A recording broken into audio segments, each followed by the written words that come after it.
एकांत में की गई साधना अनंत सत्य का द्वार खोल देती है। परमात्मा तक पहुंचने का मार्ग बाहर नहीं, अपने अंतर में है। साधना का फल चमत्कार नहीं, आंतरिक परिवर्तन है। भक्ति और ध्यान का संगम ही ब्रह्म ज्ञान का द्वार है। सद्गुरु बंधन नहीं बढ़ाते, बंधन काट देते हैं। नमस्कार, आप सभी का स्वागत है। अध्याय 33 श्री क्षेत्र कनिकेश्वर में महाराज, दिव्य साधना और आध्यात्मिक अनुभव। जय गुरुदेव। प्रेम से बोलिए सद्गुरु श्री रामकृष्ण महाराज की जय।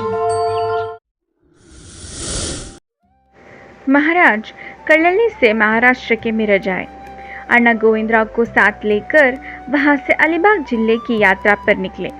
बाद में मुंबई की दक्षिण दिशा की ओर स्थित किहिम पहुंचे।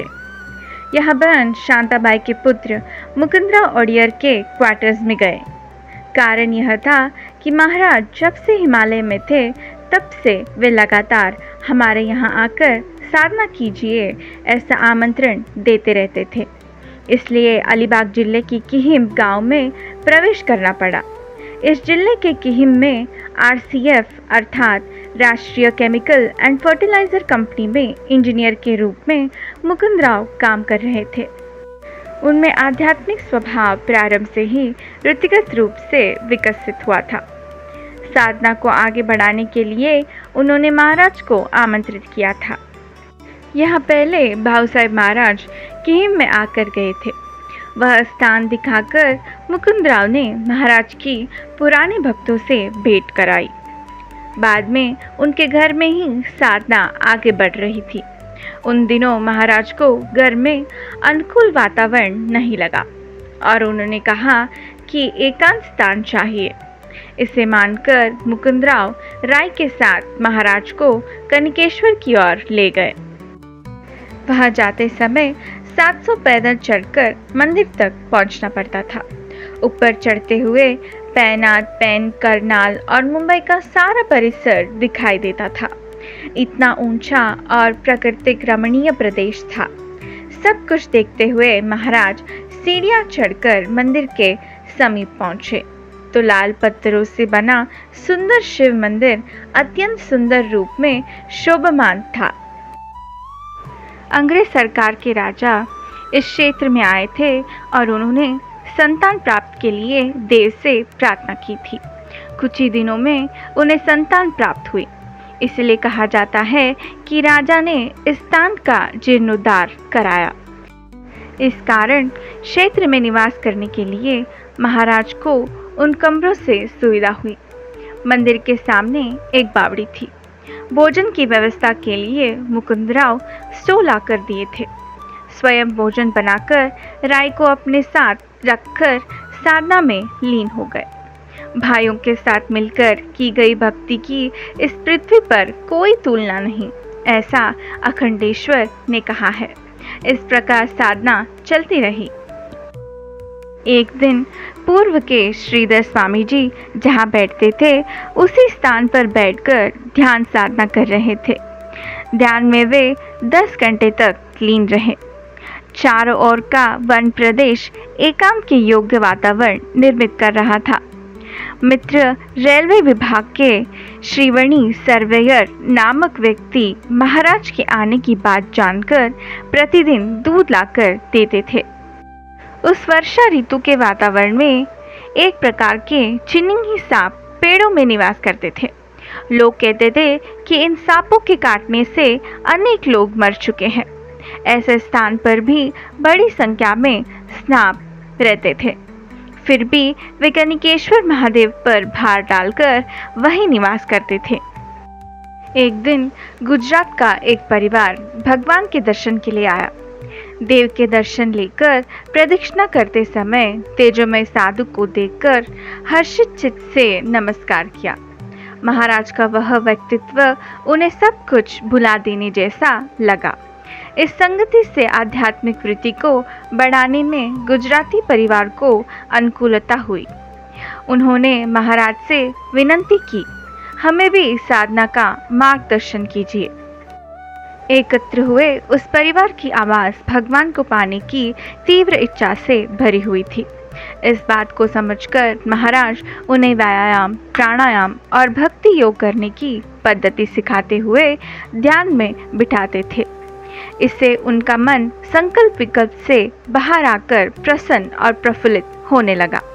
इस प्रकार साधना चलती रही और 5वें दिन उस परिवार के 8 सदस्यों को कुंडलिनी जागृति होकर गणपति का दर्शन हुआ। कुछ लोगों को अपने इष्ट देवता का सगुण रूप अनुभव में आया। वे आनंदित होकर घर लौट गए। बाद में एक दिन महाराज जब ध्यान में बैठे थे तब 5 पांडव दिखाई दिए। इस विषय में मंदिर में पूछने पर जवाब मिला कि पांडव यहाँ रहकर गए थे। ऐसा जनश्रुति का इतिहास है। दिन बीतने पर 25वें दिन स्टोव जलाने के लिए चिमनी का तेल समाप्त हो गया। उस दिन उपवास हुआ। अगले दिन मंदिर के नीचे भाग में दातारा होटल के मालिक को रसोई की तकलीफ का पता चला तो वे नीचे से भोजन भेजने लगे। दूसरे दिन उनका भोजन स्वीकार करके तीसरे दिन किहिम से शिवतार फल की ओर यात्रा प्रारंभ की। इधर राय वापस यलटी आ गए। साथ ही समद कुटीर बनाने का कार्य शुरू करने की बात महाराज ने उन्हें याद दिलाई और उसके लिए अपनी पेंशन की रकम राय को देकर भेज दिया। महाराज ने सन 1982 के दिसंबर के अंतिम सप्ताह में महाट के चौदर थाली में रहने वाली मालकिन परन जापे बाई से अनुमति ली। कारण यह था कि 3 दिन से अधिक रुकना हो तो मालिक की अनुमति लेनी पड़ती थी। बाद में शिवतर थल्ली की ओर पैदल चल पड़े। भव्य वातावरण में रामदास जी की स्मृति के साथ क्षेत्र तक पहुंचे। वह कार्यालय में श्री गंगाल नामक व्यक्ति ने महाराज को एक कमरा दिया। पूर्व में 16वीं शताब्दी में समर्थ रामदास स्वामी जी यहाँ बैठकर अपने शिष्य कल्याण से दासपोत लिखवाते थे।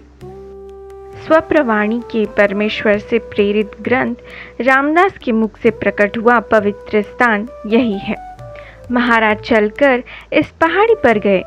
वहाँ 3 कुंडों के आकार से पानी बहकर पहाड़ की चोटी से नीचे गिरता था। नीचे गिरते समय वह सफ़ेद दूध के रूप की तरह दिखकर मन को आनंद देता था। जहाँ पानी गिरता था उस स्थान को शिवतर फल कहते हैं। गिरने वाली पानी के मध्यम स्थान पर पहाड़ी से जुड़ी हुई एक प्राकृतिक गुफा है। गुफा से बाहर आकर हाथ फैलाने पर गिरता हुआ पानी हाथ को स्पर्श करता और शरीर में रोमांच उत्पन्न करता था। इसी गुफा में दासपोत की रचना हुई थी। यहाँ अम्बे गांव का एक व्यक्ति दूध लाकर देता था। एक दिन गुफा में साधना के लिए बैठते हुए महाराज को गुफा के अंदर गूंजता हुआ ओमकार नाद सुनाई दिया। इस अनुभव ने शरीर को तुर्या अवस्था तक पहुंचाया। ऐसे अनुभवों से युक्त साधना के दौरान एक और दिन भोर गांव का एक व्यक्ति पहाड़ी से गिरकर मरने के उद्देश्य से वहां आया था। अंत में सोचा कि साधुओं को नमस्कार करके आगे बढ़े और महाराज के पास आया।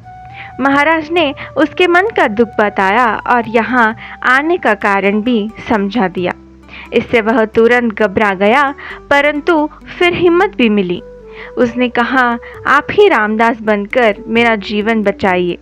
अब मेरी समस्या का क्या करना चाहिए? तब महाराज ने उसे उचित मार्गदर्शन दिया और घर भेज दिया।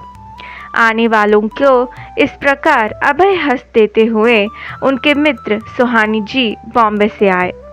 उनके साथ बातचीत करते हुए सर्वत्र परमात्मा के भाव को देखना ही योग होता है, ऐसा कहा गया है। ज्ञानी होने पर भी लीनता आवश्यक है, ऐसा ज्ञानेश्वर महाराज ने कहा है। संपूर्ण रूप से ज्ञान का अंश अज्ञान की दशा का नाश करता है। वह शांति और समाधान देने वाली विशाल साधना है, ऐसा वे कहते थे। इस प्रकार आने वाले भक्तों की आयुष्य बुद्धि को बढ़ाते हुए उन्हें ब्रह्म ज्ञान का सादर परिचय कराते थे। मित्र लोग उनमें विद्यमान अनुभव को जानकर गर्व अनुभव करते थे। कुछ ही दिनों में महाराज वहां से पुणे आए। पुणे में अण्णा के पुत्र डॉक्टर हनुमंत कुलकर्णी के पास गए।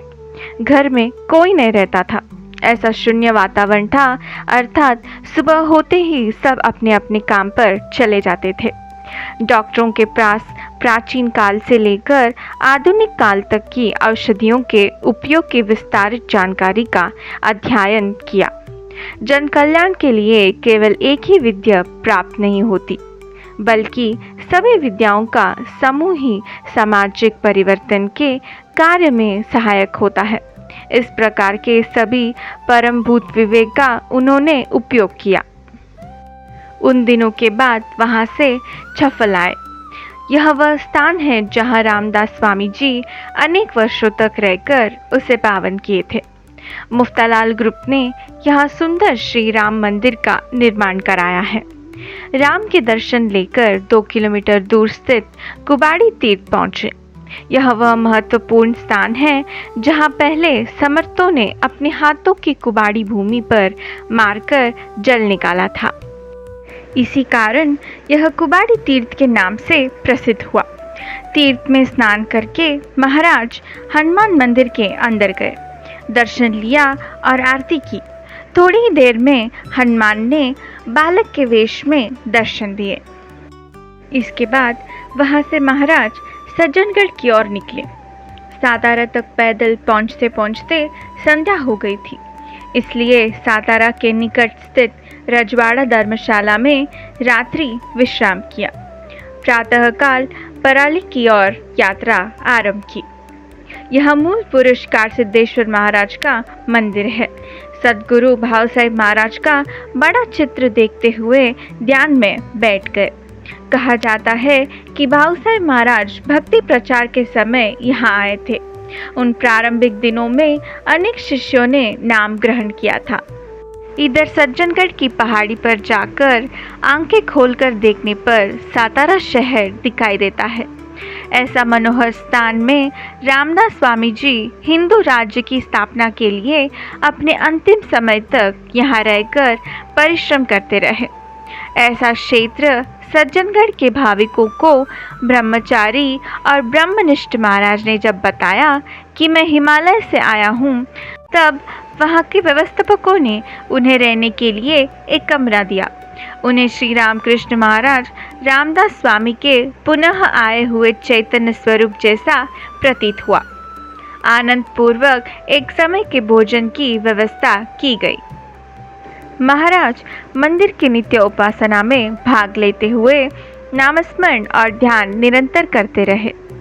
कीर्तन कर करमर कर तथा व्यवस्थापकों सहित सभी लोगों को श्री रामकृष्ण जी की जीवन शैली रामदास जी के समान अद्भुत रूपरेखाओं से रोमांचित कर रही थी।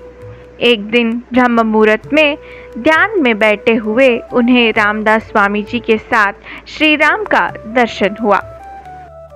सन 1983 के रामनवमी के पूर्व के दिनों में वहां से मासूर गए।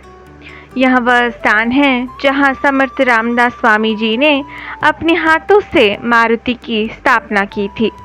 इस प्रकार अनेक स्थानों पर मारुति की स्थापना कर मठ बनाकर भक्ति का प्रचार किया था।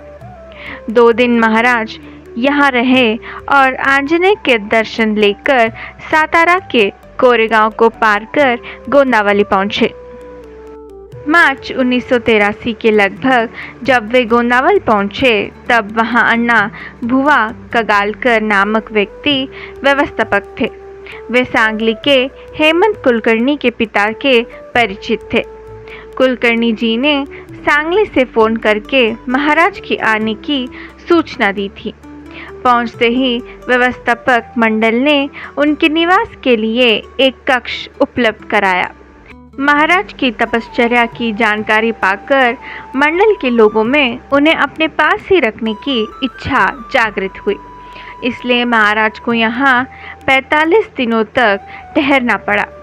यह श्री ब्रह्म चैतन्य महाराज का जन्म स्थान है और अंत में उन्होंने यही देह त्याग किया था।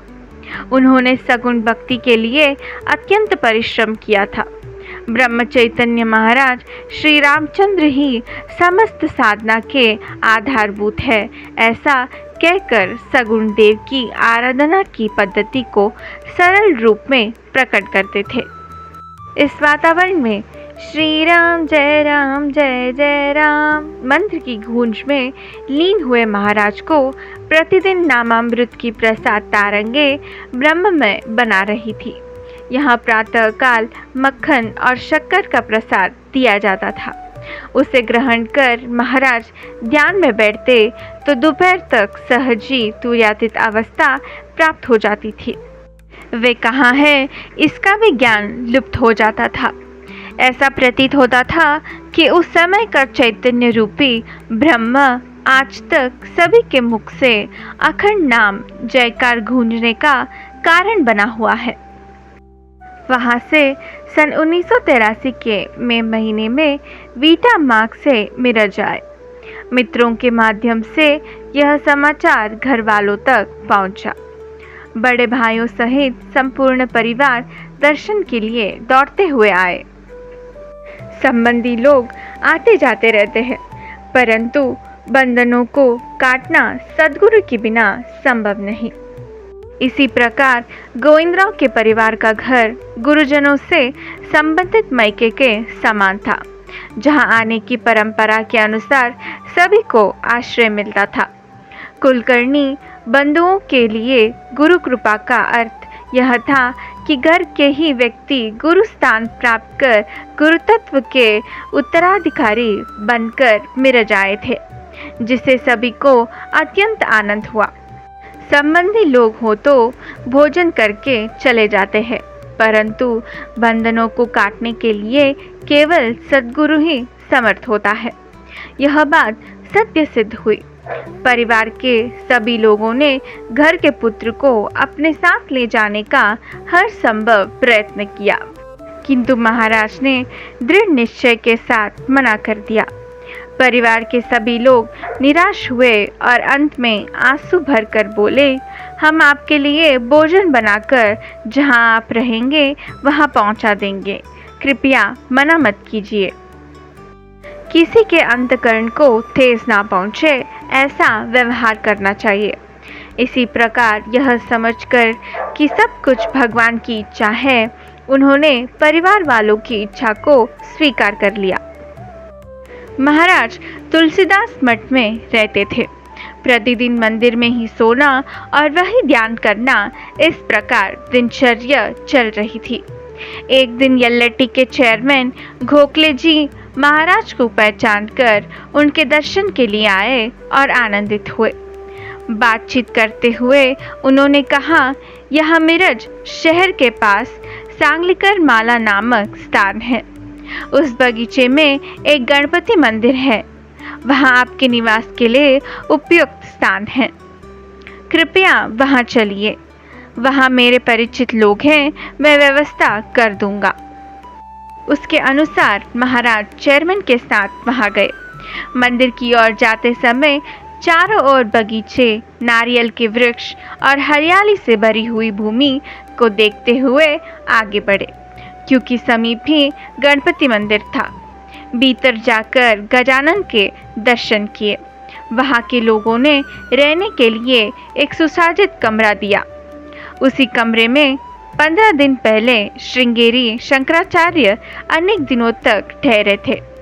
वही कमरा महाराज को दिया गया। प्रतिदिन डॉक्टर नारायण राव दोपहर का प्रसाद घर से लाकर देते थे। वे महाराज के साथ ध्यान में बैठकर शांति प्राप्त करते थे। यह बात वहां के पुजारी को विशेष लगी और उसने भी महाराज से साधना का अभ्यास सीखना प्रारंभ किया। अन्ना और पुजारी दोनों को ही समय में साधना सिखाते थे। साधना में आने वाली बातों को कैसे दूर करना चाहिए, यह वे मक्खन में से बाल निकालने जैसी सूक्ष्म रीति से समझाते थे। उनकी अधिकारपूर्ण वाणी डॉक्टर साहब को परम आनंद प्राप्त करती थी। उस समय महाराज परमात्मा का धैर्य और ज्ञान सभी पर बरसा रहे थे। एक दिन गोखले जी वहां आए और बोले, मैं आदुम्बर दत्तात्रेय मंदिर ट्रस्ट का चेयरमैन हूँ, वहां भी कुछ दिनों के लिए चलिए।